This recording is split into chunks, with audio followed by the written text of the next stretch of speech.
So, hi, Keizo. Hello, I'm Hazel Kinuchi. Yeah. So, Keizel, of course, isa ka dito sa actresses ng Fatherland na showing ngayon in cinemas nationwide at nag-celebrity screening. But before I ask you about Fatherland, let me ask you about Nora Honor kasi di ba nag-state funeral kanina? And I heard na hindi mo nga, you just got back, hindi mo na panood, right? But before nakapanood ka ng movies siya, can you tell me what, sa mo na generation, ano ka ba? Y ka ba? Or ano ka na eh? Millennial. Gen Z ka na. Feeling ko Z ka na eh. Mas bata. Ako millennial ako. Millennial ako, trust me.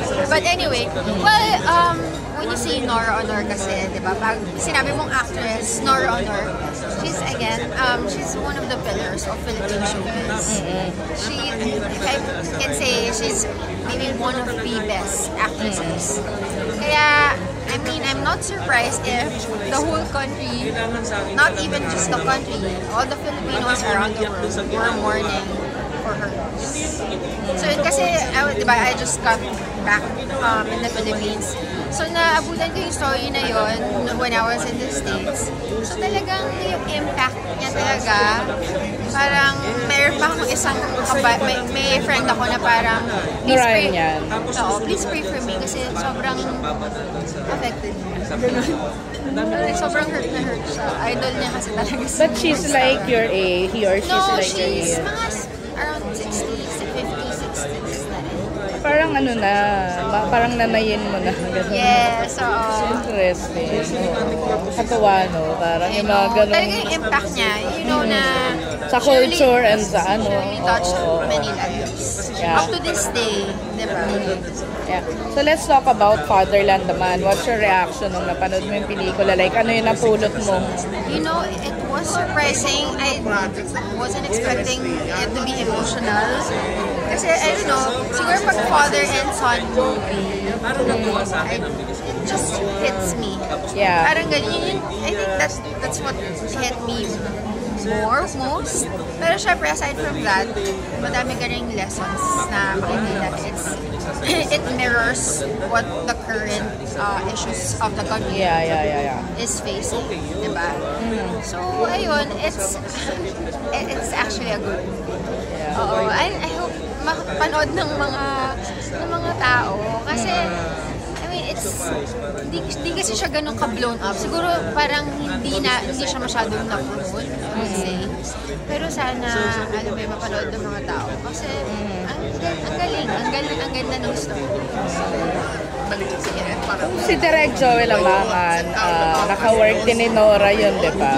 So ikaw naka-work mo ngayon, kamusta? May time ba natatakot ka sa kanya?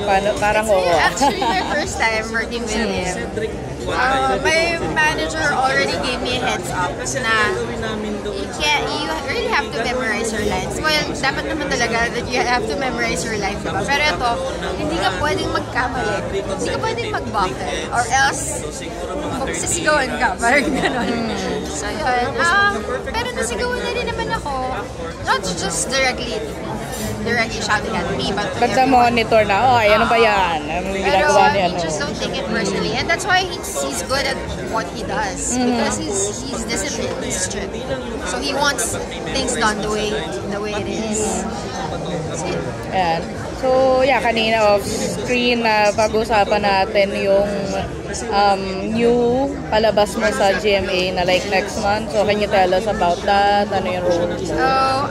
So the title is My Father's Wife. So, syempre kontrabida ulit tayo dito.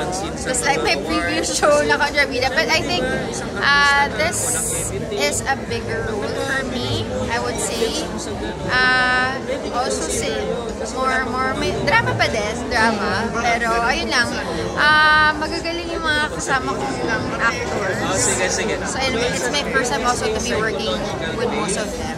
So yun, Miss Lupi Serna, Miss Arlene Mula, Sir Gabby Concepcion, Kaili Padilla, and many more. So yes. So last, ano na lang, ano yung mas gusto mo? Kontrabida or bida role? Kontrabida. I think I could play with it more, the kontrabida. Ngayon kasi, before kasi yung mga kontrabida, they're just bad. They're just evil. Now, you can understand Where they're coming from. Yes, the There's a backstory. kontrabidas. Yeah. Kaya pahabol na lang, like, do you have an idol na kontrabida? My idol, Or local role ba? model?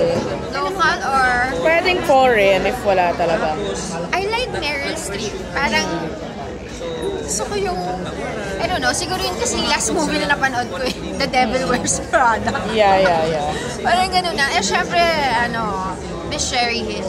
Yun ang, bakit sabi mong kontrabida. Yeah. Thank you. Thank you so much.